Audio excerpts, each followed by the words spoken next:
Су ресурстары маркетинг жауапкершілігі шектеулі серіктестігі 2022 жылдың бірінші жарты жылдығының қорытындысын шығарды.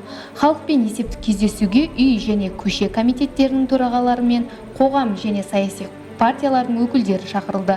Бас директордың маркетинг және экономика жөніндегі орынбасары Жанатбек Турдалиев кәсіпорынның қызметі туралы айтып берді. Шымкент қаласының түгел, сонымен қатар іргелес сайрам ауданының бірнеше елді мекенінің жалпы саны 1 миллионнан астам тұрғындарды, одан бөлек шаруашылық етуші ұйымдарды сумен қамтамасыз етеміз.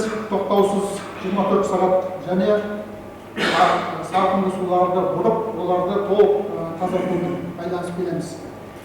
Бүгінгі күнге дейін біздің кәсіпорынның жұмысында ешқандай қаржылық тоқырау болған емес, тиімді жұмыс істеп келе жатырмыз.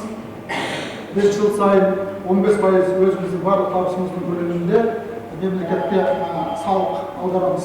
Бүгінге шейін 12 миллиард теңге көлемінде салық есептеген екенбіз. Жанатбек Турдалиев қатысушыларға монополияға қарсы ведомствомен келісілген су ресурстары маркетинг жауапкершілігі шектеулі серіктестігінің инвестициялық бағдарламасының орындалуы және тарифтік саясат туралы айтып берді. Кәсіпорын осыдан 1 жыл бұрын енгізілген чат-ботты 150 мыңға жуық абонент пайдаланатынын, тұтынушылармен байланыс арналарын ұлғайту бойынша жұмыс жүргізілуде.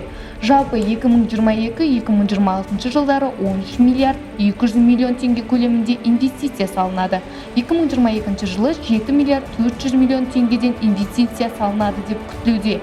Осының ішінде Қазақстан Республикасының үкіметінің субсидияларымен 2 миллиард теңгеге, тазарту құрылыстар тәулігіне 500 мың текше метрге қосымша қуаттар салу жоспарланған. Осылайша тазарту құрылыстар кешеніне қуаты тәулігіне 200 мың текше метрге дейін артады.